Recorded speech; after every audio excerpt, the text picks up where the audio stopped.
नमस्कार, मैं राबिया और आप देख रहे हैं एसके लाइव। आपका समय, आपकी खबर। बढ़ते हैं खबरों में विस्तार से। This program is brought to you by Sidwebs, photography, cinematography, live streaming services. Capturing from real to real. Pre-booking will get 20% discount. Gorkhaland की मांग में भाजपा विधायक विष्णु प्रसाद विधानसभा के बाहर धरने पर बैठे। भाजपा के विधायक विष्णु प्रसाद शर्मा ने पृथक गोरखालैंड की मांग में शुक्रवार को बंगाल विधानसभा के बाहर धरना दिया है। इसे लेकर विवाद गहराने लगा है। उन्होंने कहा कि दिल्ली में दार्जिलिंग के कई संगठन विरोध प्रदर्शन कर रहे हैं जो गोरखालैंड की मांग कर रहे हैं। विष्णु प्रसाद ने कहा कि गोरखालैंड के समर्थन में आंदोलन कर रहे लोगों के साथ एकजुटता दिखाने के लिए उन्होंने सांकेतिक विरोध जताया है। हालांकि भाजपा विधायक ने कहा कि वह पार्टी की ओर से नहीं बैठे थे। उनका मकसद सिर्फ पहाड़ के लोगों की मांगों की ओर राज्यों और केंद्र सरकारों का ध्यान आकर्षण करना है। यह उनका या उनकी पार्टी का राजनीतिक रुख नहीं है। पंचायत चुनाव में 3 मृतकों के परिजनों को मिली 2-2 लाख की सहायता राशि। परिवार के एक सदस्य को होमगार्ड की नौकरी का मिला आश्वासन। मुख्यमंत्री ममता बनर्जी की घोषणा के अनुरूप मालदा जिला प्रशासन की ओर से त्रिस्तरीय पंचायत चुनाव में 3 मृतकों के परिजनों को 2-2 लाख रुपए का चेक सौंपा गया। इसके अलावा जिला प्रशासन ने यह भी जानकारी दी है कि उन 3 परिवारों के एक सदस्य को होमगार्ड की नौकरी दी जाएगी। शुक्रवार दोपहर मालदा जिला प्रशासन भवन में चेक वितरण कार्यक्रम में सिंचाई विभाग की राज्य मंत्री सबीना यास्मीन, कपड़ा विभाग के राज्य मंत्री तजमुल हुसैन शामिल हुए। इस अवसर पर जिला अधिकारी नितिन सिंघानिया और प्रशासन के वरिष्ठ अधिकारी भी उपस्थित थे। आज के যে 2 লক্ষ টাকার চেক আমাদের পশ্চিমবঙ্গ সরকারের মাননীয় মুখ্যমন্ত্রী মোবাইলটা সরাও না এদিকে পিছিয়ে না আমার হাতে তুলে দিল।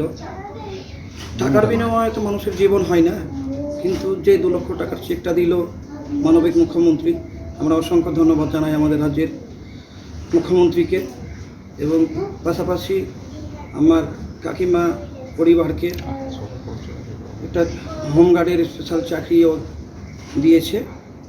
আমরা সেই চাকরি এবং এই 2 লক্ষ টাকা অনুদানটা পেয়ে আমরা অসংখ্য খুশি এবং অসংখ্য ধন্যবাদ জানাই আমাদের রাজ্যের মুখ্যমন্ত্রী মমতা ব্যানার্জিকে। আপনার নাম? ইব্রাহিম আলী। কে হন? আমি আমার ভাস্তা হয়, আমার কাকু যেটা মারা গেছিল, ইনি আমার কাকিমা। বাড়ি কোথায়? বাড়ি আমাদের মানিকচক, গোপালপুর। প্রথমে আমি আন্তরিকভাবে শ্রদ্ধা নিবেদন করছি বাংলার মুখ্যমন্ত্রী, জননেত্রী এবং মানবিক মুখ দিদি মমতা ব্যানার্জিকে। কারণ এই প্রথম একজন মুখ্যমন্ত্রী যিনি ইলেকশন ভায়োলেন্সকে কেন্দ্র করে যে কজন আমাদের ইলেকশনকে কেন্দ্র করে যাদের ডেথ হয়েছে তাদের পরিবারের হাতে আমরা 2 লক্ষ টাকার চেক এবং একটা করে হোমগার্ডের চাকরি উনি আমাদের বাংলার মানুষকে কথা দিয়েছিলেন এবং আজকে আমরা খুব খুশি। মৃত্যু আমাদের কাছে কোনো প্রকারেই কাম্য নয়, যে কোনো মৃত্যুই আমাদের কাছে খুব দুর্ভাগ্যজনক এবং কষ্টদায়ক, কিন্তু কিছু বিচ্ছিন্ন ঘটনা ঘটে যায় যেটা আমাদের হয়তো কন্ট্রোলের মধ্যে থাকে না। তবুও আমরা চেষ্টা করি যে কোনো প্রকার যেন বিচ্ছিন্ন ঘটনা না ঘটে। ইলেকশনকে কেন্দ্র করে আমাদের মালদা জেলায় 3টি ঘটনা ঘটেছে এবং দিদি অনারেবল চিফ মিনিস্টার মমতা ব্যানার্জির নির্দেশে আজকে জেলা শাসক এবং আমরা জেলা প্রশাসনের উদ্যোগে এখানে অনারেবল মিনিস্টারও রয়েছেন তাজমুল সাহেব, সকলে আমরা এখানে ওনাদের 3টি পরিবারের ওনাদের ওয়াইফ মানে বউয়ের হাতে আমরা 2 লক্ষ টাকার চেক তুলে দিয়েছি এবং দিদির নির্দেশে ওনার ইচ্ছায় ওনাদের পরিবারের একজন নিজেই ইন্টারেস্টেড আছে সেই হোমগার্ডের চাকরি নেওয়ার জন্য ওনাকে এবং ওনার 2জন যে আছে তাদের ছেলেদের আমরা হোমগার্ডের তাদের খুব তাড়াতাড়ি শীঘ্রই প্রসেস হচ্ছে, হয়তো পুলিশ ভেরিফিকেশন কিছু একটা যা সিস্টেম আছে, আর 10 দিনের মধ্যে আমরা আশা করছি যে তাদেরকেও আমরা নিয়োগপত্র তুলে দিতে পারব। पश्चिम बंगाल प्रदेश कांग्रेस कमेटी के नगर निगम अभियान के दौरान पुलिस के साथ झड़प। पश्चिम बंगाल प्रदेश कांग्रेस कमेटी ने कई मांगों को लेकर सिलीगुड़ी नगर निगम अभियान चलाया। पुलिस ने नगर निगम में प्रवेश करने से पहले जुलूस को रोक दिया। इसे लेकर कांग्रेस कार्यकर्ताओं के साथ पुलिस की झड़प हो गई। प्रदेश कांग्रेस कार्यकर्ता नगर निगम का गेट खोलकर अंदर प्रवेश कर गए। बाद में सिलीगुड़ी के वार्ड नंबर 16 के पार्षद सुजय घटक के हस्तक्षेप से 6 लोगों के एक प्रतिनिधि मंडल ने नगर आयुक्त सोनम वांगडी भुटिया को 9 सूत्री मांगों को लेकर एक ज्ञापन सौंपा। দফা দাবি নিয়ে আমরা স্মারকলিপি প্রদান করতে এসেছিলাম, কিন্তু দেখলাম পুর নিগমের মেন গেটে আমাদেরকে আটকে দেওয়া হলো। কারণ বুঝতে পারলাম না। আমরা এখানে কোনো জঙ্গিবানা করতে আসিনি। আমরা মানুষের কথা যারা কানে তুলো দিয়ে বসে আছে শিলিগুড়ি পুর বোর্ডে, পুর নিগমের মেয়র গৌতম দেব কানে তুলো দিয়ে বসে আছে, তিনি এখন টক টু মেয়র নিয়ে ব্যস্ত। শিলিগুড়ি পুর নিগমের কর্মচারীদের টক টু মেয়রের কাজে নিয়োজিত করা হচ্ছে। শিলিগুড়ি পুর নিগমের কর্মীদের শিলিগুড়ি উন্নয়নের কাজে তদারকি করার জন্য ব্যবহার করা হচ্ছে না। তাই সে বিরুদ্ধে এবং শিলিগুড়িতে গত 1.5 বছর ধরে পুর নিগমের মেয়র হয়েছেন, মানুষকে মিথ্যা কথা বলেছিলেন যে শিলিগুড়ি পুর নিগমের দ্বিতীয় জল প্রকল্প চালু হবে। মানুষকে বুঝিয়েছিলেন পুর নির্বাচনের আগে যে লোকাল বোর্ডে যদি তৃণমূল আছে, রাজ্যে তৃণমূল, উন্নয়ন দ্বিগুণ হবে। কিন্তু আমরা দেখতে পারলাম ব্যর্থতার চূড়ান্ত পর্যায়ে চলে গেছে। দেখুন, একটা ডেপুটেশন দিতে এসেছিল কংগ্রেসি ছেলেরা, আমায় পুলিশ ফোন করলো যে এখানে হল্লা হচ্ছে, এসো। আসলাম। ঘটনাটা এরকম কিচ্ছু না। কেন কর্পোরেশন এত ভয় পেলো আমাদেরকে আমরা জানি না। আমাদের সব প্রাক্তন কাউন্সিলররা সবাই ছিল, কেউ এরকম কোনো ক্রিমিনাল ছিল না পুরো সিস্টেমটার মধ্যে। যা হোক, আমরা 10 দফা দাবির ভিত্তিতে ওরা দিয়েছে এবং সেটা পুরো কর্পোরেশনের সবকটা ডিপার্টমেন্টের কোথায় কোথায় কী কী প্রবলেম হচ্ছে সবটা আমরা লিখিত দিয়েছি। যেমন ডেঙ্গু নিয়ে চলছে, যেমন বিল্ডিং সেলের নিয়ে চলছে, যেমন রাস্তাঘাট নিয়ে চলছে, কনজারভেন্সি নিয়ে চলছে, জল নিয়ে চলছে। 10টা আমাদের কাছে মনে হয়েছে 9টা থেকে 10টা পয়েন্ট আছে যেগুলোতে সার্বিকভাবে ব্যর্থ কর্পোরেশন। তো সেইটা জানাতে এসেছিলাম, আমরা জানিয়ে দিয়ে গেলাম যে এটা যদি ঠিকঠাক না হয় 47টা ওয়ার্ড নিয়ে আমরা আন্দোলনটায় নামবো। আজকে তো আমরা খালি দেখালাম যে আমরা আছি এখনও এবং করতে পারি। এরপরে 47টা ওয়ার্ডের লোক নিয়ে 47টা ওয়ার্ডের সিগনেচার ক্যাম্পেইনের মাধ্যমে আমরা আসবো। কর্পোরেশনের এই মনমানি তো চলা যাবে না। কর্পোরেশনের কাজ হচ্ছে প্রতিদিনকার কাজটা, সেটা বাদ দিয়ে কেউ ফ্লাইওভার দেখতে যাচ্ছে, কেউ স্টেডিয়াম করছে, সেটাই বড় বড় খবর হচ্ছে, যেটা কর্পোরেশনের কাজ না। অথচ জঞ্জালটা পড়ে আছে। ডেঙ্গু, আবার গতবারের ডেঙ্গুর কথা আপনাদের সকলের মনে আছে যে ডেঙ্গুটা কী ভয়াবহ পরিস্থিতি নিয়েছিল। সেখানে খালি পেপার ওয়ার্কস হচ্ছে, ডেঙ্গুর কাজটা হচ্ছে না। তো এরকম অনেক কোনো ঘটনা আছে যেগুলো কর্পোরেশনকে আমরা একটু ঝাঁকি দিয়ে গেলাম যে যাতে ওরা কাজগুলো শুরু করে। যদি প্রপারলি করে ভালো, যদি না হয় তাহলে আবার শিলিগুড়ি থেকে লোক নিয়ে যা হচ্ছে, টক টু মেয়র অনুষ্ঠানটা ভালো, হয়তো বা মেয়রের লোকের সাথে যোগাযোগ হচ্ছে, লোক ফোন করতে পারছে। কিন্তু তাই বলে বোর্ড মিটিংটা আর কোনো গুরুত্ব হারিয়ে ফেলেছে। বোর্ড মিটিংয়ের যে কাজগুলো হচ্ছে, সেই কাজগুলো পাস হচ্ছে, সেই কাজগুলো হচ্ছে না, অথচ টক টু মেয়রের কাজটা হয়ে যাচ্ছে। আজকে আমার ওয়ার্ডে আমি 2022-এর 23শে আগস্ট একটা রাস্তা পাস হয়েছিল। আজ আমরা এখানে দাঁড়িয়ে ডেপুটেশন যখন দিচ্ছি, 1 বছর হয়ে গেছে, আবার সেই আগস্ট মাসের সেই কাজটা আজও হয়নি। सिलीगुड़ी में नए सीसीटीवी कैमरे और नियंत्रण कक्ष का पुलिस कमिश्नर ने किया उद्घाटन। शुक्रवार दोपहर सिलीगुड़ी के माटीगड़ा पुलिस स्टेशन में सीसीटीवी कैमरा और नियंत्रण कक्ष का पुलिस कमिश्नर ने उद्घाटन किया। बताया गया है कि माटीगड़ा थाना अंतर्गत विभिन्न स्थानों पर कुल 80 कैमरे लगाए गए हैं, जिनमें विश्वास कॉलोनी, खपरेल मोड़ से लेकर खपरेल बाजार, बलासन नदी क्षेत्र आदि शामिल है। पुलिस कमिश्नर ने कहा कि इसके जरिए किसी भी अपराध को खत्म करने में मदद मिलेगी। আমরা এখানে টোটাল 80টা ক্যামেরা লাগিয়েছি আপাতত ফার্স্ট ফেজে। সেটাতে আমাদের বিশ্বাস কলোনি এলাকায় আর খাপড়েল মোড় থেকে খাপড়েল বাজার পর্যন্ত আর বালাসন সাইডে আর একটু যে লেক্সিকান মোড়ে একটু ভিতরের দিকে অনেকগুলো ক্যামেরা লাগানো হয়েছে। টোটাল 80টা ক্যামেরা লাগানো হয়েছে, যার ফিডটা আমাদের এখানে থানায় কন্ট্রোল রুম, ইন্টিগ্রেটেড কন্ট্রোল রুমে থাকবে। সেটা আমরা আশা করছি কি এটাতে আমরা অনেকটা ক্রাইম আর আদার ট্রাফিক রিলেটেড ম্যাটার যে আছে সর্ট আউট করতে সুবিধা হবে।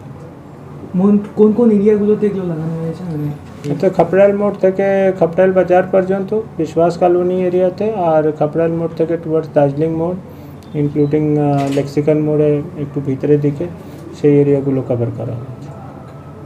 স্যার, এই মাদক মামলায় একজন কারাকর্মী ডিটেন হয়েছিল, তিনি কি অ্যারেস্ট হয়েছেন? আমরা ইনভেস্টিগেশন করছি, যা কেস হয়েছে ওর ঠিক। अमृत भारत परियोजना के तहत अलीपुरद्वार रेलवे डिवीजन अंतर्गत 15 रेलवे स्टेशनों का होगा कायाकल्प। अलीपुरद्वार रेलवे डिवीजन के तहत 15 रेलवे स्टेशनों का अमृत भारत परियोजना के तहत आधुनिकीकरण किया जा रहा है। प्रधानमंत्री नरेंद्र मोदी 6 अगस्त को वस्तुतः इस परियोजना का शुभारंभ करेंगे। अलीपुरद्वार डिवीजन के डीआरएम अमरजीत गौतम ने शुक्रवार को अलीपुरद्वार जंक्शन पर एक पत्रकार सम्मेलन में यह जानकारी दी। In Bihar, there are total 92 number of stations, out of which 6 stations are within NFR. West Bengal has total 98 number of stations, out of which 25 stations are in NFR. In Sikkim, there is 1. In Assam, there are total 50. In Manipur, Meghalaya and Mizoram and Nagaland, we have 1 each. In Tripura, we have 4 stations. In Arunachal Pradesh, we have 1 station. Total outlay kept for this scheme is 5,100 crores. On 6th August 2023, the foundation stone of 56 stations out of 91 will be laid, 3 in Bihar, 16 in West Bengal, 32 in Assam, 1 in Meghalaya, 1 in Nagaland and 3 in Tripura, which have total investment of 1,960 crores. Total 15 number of stations are chosen from Alipurduar division. 5 are in Assam, 10 are in West Bengal. The total cost of construction of these 15 stations is around 492 crores. The total number of stations in Assam out of 15 is 5, which have outlay of 165 crores. Likewise, in West Bengal we have 10 stations out of 15, which have outlay of 326 crores. Various constructors have started preparation of drawings, master plans. कुछ stations पे काफ़ी कुछ हमें provide हो भी गया है, tendering final stage में है, कुछ में अवार्ड हो गई है, कुछ में होने वाली है। जैसे मैंने बताया कि ये सब फेज मैनर में है, it will include development of whole station area which will done in the phase manner. Tender for phase 1 is under finalization and work will commence from September 23। Next month से हमारी activity start हो जाएगी। Mostly अभी 10-15 days में कुछ tenders award हो जाएंगे, कुछ जो उसका टाइम होता है कंसल्टेंट का ग्लोबलाइजेशन का, उसके बाद में ही स्टार्ट। नेपाल के नए कानून से भारतीय कारोबारी समुदाय मुश्किल में। पानी टैंकी में सड़क जाम कर किया विरोध प्रदर्शन। पानी टैंकी ट्रेडर्स एसोसिएशन ने भारत नेपाल सीमा पर खोरीबाड़ी में पानी टैंकी सड़क को जाम कर विरोध प्रदर्शन किया। व्यापारियों का दावा है कि नेपाल में नए कानून के कारण बाजार में खरीदार नहीं है। ज्ञात हो कि नेपाल सरकार ने 100 रुपये से अधिक के सामान खरीदने पर टैक्स लगा दी है। पानी टैंकी ट्रेडर्स एसोसिएशन के संयुक्त सचिव दीपक चक्रवर्ती ने कहा, इस कानून के लिए हमारा व्यवसाय अंत में है। मैं चाहता हूं कि यह पहले जैसा हो। मैं इस मांग से दार्जिलिंग जिला लोकसभा क्षेत्र के सांसद और गृह राज्य मंत्री को अवगत कराऊंगा। हालांकि पुलिस के आश्वासन के बाद व्यापारियों ने जाम हटा लिया। नेपाल सरकार गत मासेर থেকে একটা আইন চালু করেছে যে 100 টাকার মালেও কাস্টম ডিউটি দিতে হবে। আমাদের কথা হলো যে এতদিন থেকে আমরা ব্যবসা করছি, কোনো দিনই বাড়ির কোনো দ্রব্যের জন্য কোনো কাস্টম ডিউটি দিতে হতো না। পার্সোনাল ইউজের জন্য মাল নিয়ে গেলে নেপালে কোনো কাস্টম ডিউটি দিতে হতো না, কিন্তু বর্তমানে দেখা যাচ্ছে যে 100 টাকার উপরেই মাল নিয়ে গেলে কাস্টম ডিউটি দিতে হচ্ছে। সেই কারণেই আমাদের এই প্রতিবাদ যে ভারত নেপালের যে সুসম্পর্ক ছিল সেইভাবেই থাকুক, তাতে নেপালেরও ভালো হবে, নেপালের লোকরাও ভালোভাবে চলতে পারবেন। আর আমাদের পানি ট্যাঙ্কির যারা ব্যবসায়ীরা আছেন, আমরা টোটালি নেপালের কাস্টমারের উপরে নির্ভর। আমাদেরও নেপালের কাস্টমার না থাকলে আমাদের ব্যবসা চলবে না, আমাদেরও ফ্যামিলি চালাতে কষ্ট হয়ে পড়বে। তাই আমরা আজকে এই কর্মসূচির মাধ্যমে ডিস্ট্রিক্ট ম্যাজিস্ট্রেট দার্জিলিংকে একটা মেমোরেন্ডাম দিব, যাতে বর্ডারটা স্বাভাবিক করার জন্য পদক্ষেপ গ্রহণ করা হয়। এবং আমাদের মাননীয় দার্জিলিংয়ের সাংসদ রাজীব বিষ্টা মহাশয় এবং হোম অ্যান্ড অ্যাফেয়ার্স মিনিস্টার নিশীথ প্রামাণিক মহাশয় এবং লোকসভার বিরোধী দলনেতা অধীররঞ্জন চৌধুরী মহাশয়কে আমরা একটি মেমোরেন্ডাম দিব, যাতে আমাদের এই ভারত এবং নেপালের মধ্যে যেভাবে মাল যেত এবং বাড়িতে যারা মাল নিয়ে যেত তাদেরকে যাতে এই 100 টাকার যে রূপ লাগানো হয়েছে তার থেকে মুক্তি দেওয়ার জন্য ওনারা যাতে ব্যবস্থা নেন, সেই জন্যই আজকে আমাদের এই কর্মসূচি। আজকে 15 থেকে 20 দিন ধরে নেপালে ওরা একটা বিল পাস করেছে নেপাল সরকার, 100 টাকার করে মাল নিয়ে গেলে সেখানে ফান্সার করতে হয়। তো স্বাভাবিকভাবেই ওটা যখন এরা করেছে, আজকে নেপালের মানুষ, নেপালের সাধারণ মানুষ, সাধারণ গরিব ফ্যামিলির মানুষ, তারা এখান থেকে মাল নিয়ে যেতে পারছে না। ওদের আশা যে আমরা একটা খোলা বর্ডার নেপাল ইন্ডিয়া, আমরা অনেক দিন ধরে এতদিন যাবৎ আমরা নেপালে যাই, নেপাল থেকে মাল নিয়ে আসি, আমাদের কিছু বাচত হয়, তো সেটা ওদের একদম বন্ধ হয়ে গেছে। তাতে করে পায়নিঙ্গির ব্যবসায়ী, পায়নিঙ্গির সংলগ্ন নকশালবাড়ি, বাতাসি এবং খড়িবাড়ি, বিশেষ করে পায়নিঙ্গি ব্যবসায়ীদের এমন অবস্থা হয়েছে যে কোনোদিন সারাদিন বহনি অবধি হয় না। সেটার উপরে বেশ করে আমরা আজকে চুক্তির মাল যাচ্ছে, চুক্তির মাল ওরা নিচ্ছে। আর তাতে কি হয়েছে, যারা বড় বড় ব্যবসায়ী তাদের কিন্তু ঠিকই মুনাফা হচ্ছে, সাধারণ গরিব ফ্যামিলির মানুষ, সাধারণ ব্যবসায়ী পায়নিঙ্গির আমাদের কি হয়েছে, কোনোদিন আমাদের দোকান বহনি অবধি হয় না। তাতে করে আমাদের অবভিয়াসলি আমাদের পেটে লাথি পড়েছে একটা, এরকম মনে হয়েছে আমাদের। যার জন্য আজকে সমস্ত পায়নিঙ্গির ব্যবসায়ী আমরা মিলে সবাই আমরা নেপাল, আপনাদের মিডিয়ার মাধ্যম দিয়ে, নেপাল মিডিয়ার মাধ্যম দিয়ে, আমাদের লোকাল প্রশাসনের মাধ্যম দিয়ে আমরা নেপাল সরকারকে জানাতে চাই যে যেরকম আমাদের আগে বর্ডার ছিল, স্বাভাবিক বর্ডার ছিল, একটা ওপেন বর্ডার, অনায়াসে আমরা যাতায়াত করতাম। এখানে আমরা জানি যে মিনিমাম 20 থেকে 25,000 টাকার মাল এরকম একটা চুক্তি ছিল যে ইন্ডিয়ান সরকার ছাড় দিবে, আমরা নিয়ে যেতে পারবে। কিন্তু আজকে এমন পর্যায়ে পৌঁছে গেছে, মাত্র 100 টাকার মাল নিয়ে গেলে সেটারও নাকি ফান্সার করতে হয়। তো যার জন্য আমরা সমস্ত ব্যবসায়ীরা মিলে আজকে এই আন্দোলন করছি, যাতে আগে যেরকম বর্ডার ছিল সেই রকমই থাকে, সেরকম স্বাভাবিকভাবে যেন আমরা ব্যবসা করতে পারি। যে প্রোটেস্টটা সত্যি আমাদের পানি ট্যাঙ্কির সমস্ত যে ব্যবসায়ী বা দোকানদাররা আছে ওনাদের কিন্তু এখন খুবই সমস্যা। কারণ আগে কি হইতো, নেপালের সমস্ত আম পাবলিক আইসে মোটামুটি 2,000, 3,000, 4,000, 5,000 পর্যন্ত মানে ক্ষুদ্র যেটা পানি ট্যাঙ্কির বাজার ছিল ওরা কেনাকাটা করে নিয়ে যাইতো। কিন্তু এই যে বিগত 1 মাস থেকে যে নেপালের যে মানে বাজেট, নতুন বাজেট আসছে, নতুন বাজেটে মানে নেপাল যে কাস্টম আছে 100 টাকার বেশি যদি জিনিস যদি কিনে নিয়ে যায় তাহলে ওইটা কাস্টম क्लियरेंस এবং भांसार করে নিয়ে যেতে পারে নেপালের आम पब्लिक। में यही बताना चाहेंगे कि पानी टैंकी और काकरबिटा जो नेपाल बॉर्डर है, ये पहले खुला बॉर्डर था। यहाँ नेपाल का आदमी हो चाहे इंडिया का आदमी नेपाल जाके सामान खरीद सकता है। और अभी कुछ 1 महीना से जो है आपका नेपाल सरकार ने जो है नेपाल नागरिक को पानी टैंकी से 100 रुपया से ज़्यादा का सामान लेके नहीं आइए बोल रहा है। तो 100 रुपया से ज़्यादा का सामान लाइएगा तो भंसार लगेगा। अब कोई आदमी आता है काकरबिटा से, कोई धुलाबाड़ी से, कोई चराली से, कोई बिरता मोड़ से, वो 100 रुपये का सामान यहाँ पे लेने पानी टैंकी आएगा तो उसका तो 200 रुपया खर्चा ही हो जाएगा। तो कम से कम जो है नेपाल सरकार को जो है मतलब एक 2,000 रुपया हो या 3,000 हो या 5,000 का पानी टैंकी से सामान लेके आइए घर के लिए।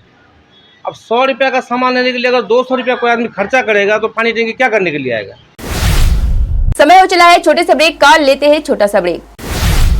6 रुपया में 1 करोड़, 1 करोड़ 6 रुपया, केवल 6 रुपया में 1 करोड़, 6 रुपया में 1 करोड़ के 1 करोड़ केवल 6 रुपया में। किन्नुहोस् डेढ साप्ताहिक लटरी केवल 6 रुपया में अनि जित्नुहोस् पहिलो पुरस्कार 1 करोड़ रुपया।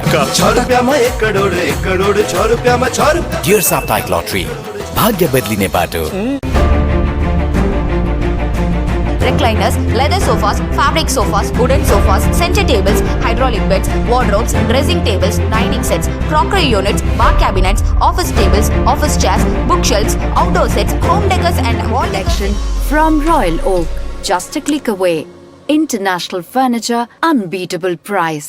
Visit a Royal Oak store today. Hello students, are you looking for the MBBS admission in abroad? तो जाना मत, बिल्कुल सही वीडियो में आए हैं, क्योंकि आज इस वीडियो में मैं आपको इन्फॉर्म करने आया हूं about the seminar. So guys, हमारी कंपनी एक सेमिनार ऑर्गेनाइज करा रही है जिसकी डेट है 6 अगस्त। 6 अगस्त हमने डेट इसलिए रखी है क्योंकि उस दिन संडे पड़ रहा है। तो गाइज, इस सेमिनार को अटेंड करने से आपको अपने मेडिकल करियर में काफी हेल्प मिलने वाली है।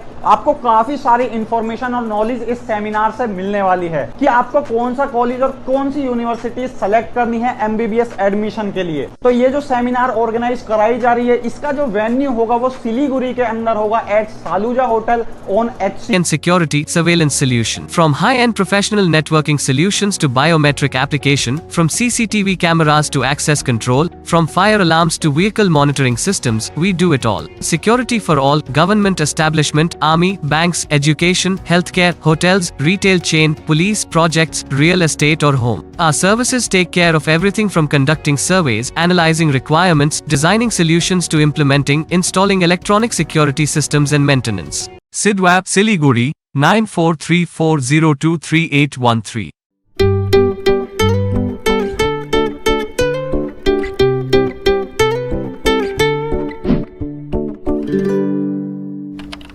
गोदरेज इंटीरियो घरेलू और कार्यालय दोनों क्षेत्रों में भारत का प्रीमियम फर्नीचर ब्रांड है, जो डिजाइन, निर्माण और स्थिरता के लिए एक जाना माना नाम। फर्नीचर श्रेणी में देश की सबसे बड़ी इन हाउस डिजाइन टीम। आपकी सेहत का ख्याल रखते हुए हम आपका जीवन भर साथ निभाते हैं, क्योंकि हम हैं ग्रीन गार्ड सर्टिफाइड, एर्गोनॉमिक और बहुत टिकाऊ। अनुभव करने के लिए स्टोर में पधारें। SN interiors, Godrej showroom, planet mall, Sevoke road, Siliguri. Tina का घर बनाने का टोटल समाधान, बाजार भाव से हमारे यहाँ किफायती दाम। घर, दुकान, मकान, गोदाम बनाने के लिए टीना, प्रोफाइल सीट, रंगीन टीना, पाइप आदि सामान की नई दुकान। टीना लगाने के लिए मिस्त्री भी उपलब्ध है। महावीर स्टील, 3rd माइल, वेगा मॉल के सामने, सिलीगुड़ी। Contact number 6297588103। सम्झनुहोस्, जति नै मिठो पलको बिस्तारै भुल्दै जाँदछौँ हामी भने तपाईँको सम्झनालाई आगामी पुस्तौँसम्म जोगाएर राख्नेछौँ। सम्झनामा नो कम्प्रोमाइज, ताजा रहनेछ त्यस पलको भाइब्स। हायर प्रोफेसनल्स, लेटेस्ट टेक्नोलोजीद्वारा तपाईँको फोटोग्राफी अनि भिडियोग्राफीको आवश्यकतालाई हामी गर्छौँ पुरा अनि तपाईँको सम्झनालाई राख्छौँ जोगाएर। सम्पर्क Somani digivision and productions, Ashrampara, besides Angela high school, Siliguri. सम्पर्क नम्बर 9434023813। ब्रेक के बाद खबरें विस्तार से। कमलपुर चाय बागान में 9 फीट लंबे अजगर को किया बरामद। बागडोगरा के कमलापुर चाय बागान में 9 फीट लंबे अजगर को बचाया गया है। शुक्रवार को बागान में चाय की पत्तियां चुनने के दौरान मजदूरों ने पेड़ में अजगर को देखा। फिर बागान अधिकारियों ने बागडोगरा वन विभाग को इसकी सूचना दी। वनकर्मी मौके पर पहुंची और अजगर को बचाया। वन विभाग के सूत्रों के अनुसार स्वास्थ्य परीक्षण के बाद अजगर को घने जंगल में छोड़ दिया जाएगा। वर्तमान समय में मच्छरों का प्रकोप बढ़ रहा है, जिसके कारण डेंगू का प्रभाव भी काफी बढ़ गया है। इधर प्रशासन ने सिलीगुड़ी शहर सहित आसपास के इलाकों में चेतावनी जारी भी कर दी है। इसी तरह राजगंज बीडीओ कार्यालय द्वारा फुलवारी 2 ग्राम पंचायत के विभिन्न क्षेत्रों में मच्छरों के प्रकोप को कम करने के लिए नहर में 12,000 मछलियां छोड़ी गई। इस मछली का मुख्य कार्य नहर में पनपने वाले मच्छरों के लार्वों को नष्ट करना है। प्रशासन के अनुसार मच्छरों का प्रकोप कम होने से मच्छरों का प्रभाव भी कम हो जाएगा और परिणाम स्वरूप डेंगू की रोकथाम में मदद मिलेगी। आज के इस कार्यक्रम में पंचायत प्रधान दिलीप राय समेत प्रशासनिक अधिकारी मौजूद थे। এই মাত্র আমরা গাপ্পি মাছ ছাড়লাম। এই মাছ নাকি যেটা ডেঙ্গু হয়, ডেঙ্গুর লাভাটা খেয়ে ফেলে জলের মধ্যে। সেই মাছ থেকে আমরা ছাড়লাম। 12,000 মাছ আমাদের বিডিও অফিস থেকে দিয়েছে। সেই মাছটা ছাড়া ফুলবাড়িতে 12টা জায়গায় ছাড়বো। এইখানে লক্ষ্মী স্থান থেকে শুরু করলাম পশ্চিম ধনতলা। যেহেতু এই জায়গাটা ঘনবসতি এরিয়া, কিছু জায়গায় জল জমে, বর্ষার দিনে এই জায়গাটা জল লাগে, বিভিন্ন সময় জলও ওঠে, তাই এই জায়গাটা সবার প্রথমে প্রোটেকশন নিলাম। এরপরে পশ্চিম ধনতলা আরও 1-2 জায়গায় দিব, সুপার মার্কেটে দিব, মমতাপাড়ায় আছে, পূর্ব ধনতলা আছে, চটিয়াখালীর দিকে দিবি, কোথায় দিতে পারি। মোটামুটি সারা অঞ্চলে আমরা আজকে গাপ্পি মাছ ছাড়বো, যেন মশা, যেন মানুষের ডেঙ্গু না হয়। সাথে আপনাদের মাধ্যমে ফুলবাড়ি 2 এর মানুষ সবাইকে, শুধু ফুলবাড়ি না, সবাইকে অনুরোধ করছি যে মশার থেকে যেন সতর্ক থাকে, রাত্রে মশারি টাঙিয়ে ঘুমায়, নিজেই আগে সতর্কতা নিতে হয়, সেই সতর্কতার জন্য অবলম্বন করে ডেঙ্গু যেন আমাদের থেকে বহু দূরে থাকে। जलपाईगुड़ी के जलढाका नदी स्रोत में बह रहे गेंडे के शावक को वन कर्मियों ने बचाया। गोरुमारा साउथ रेंज के जंगल में शावक अपनी मां के साथ घास खा रहा था। उसी समय किसी तरह शावक नदी में गिर गया। गेंडे के शावक को बहता हुआ देखने के बाद वन कर्मी काफी देर तक उसे बचाने की कोशिश करते रहे। आखिरकार वन विभाग के खुनिया रेंज के सक्रियता से गेंडे के शावक को नथुआ के तटीय इलाके से बचा लिया गया। वन कर्मी बचाए गए शावक को उसकी मां के पास लौटाने की कोशिश कर रहे हैं। कुछ बिहार में युवा तृणमूल कांग्रेस ने मनाया शहीद दिवस। युवा तृणमूल कांग्रेस ने भोजन में मिलावटी तेल के इस्तेमाल के खिलाफ आंदोलन में शहीद की मजार पर माला चढ़ाकर शहीद दिवस मनाया।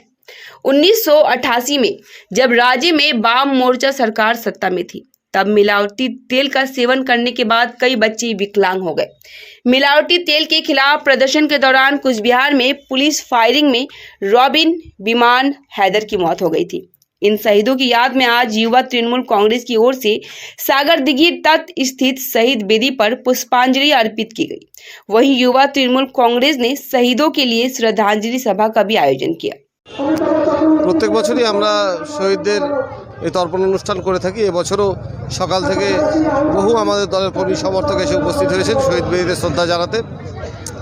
আমরা সকাল থেকে শহীদদের যেমন শহীদ তর্পণ করি, তারপর শহীদ স্মরণ সভা আমরা একটা করি অল্প কিছু সময়ের জন্য, এবং পরবর্তীতে সন্ধ্যায় আমরা প্রদীপ প্রজ্বলনের মাধ্যমে শহীদ বেদিতে শ্রদ্ধা জানিয়ে আমাদের আজকের এই শহীদ তর্পণ অনুষ্ঠান কর্মসূচির সমাপ্তি ঘোষণা করব।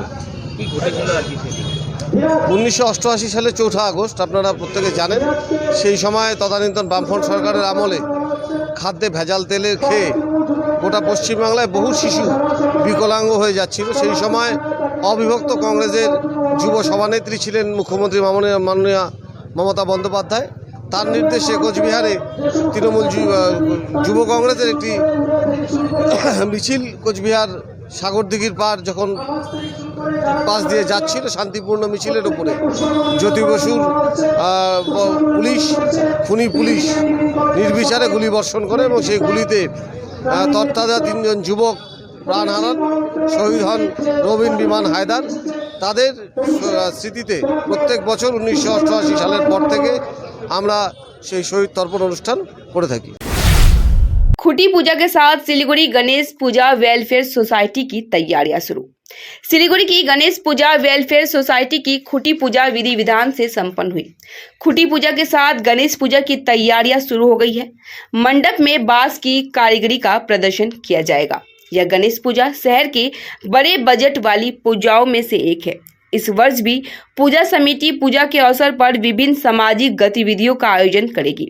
आज के कार्यक्रम के साथ ही सिलीगुड़ी गणेश पूजा वेलफेयर सोसाइटी की गणेश पूजा की तैयारियां शुरू हो गई है।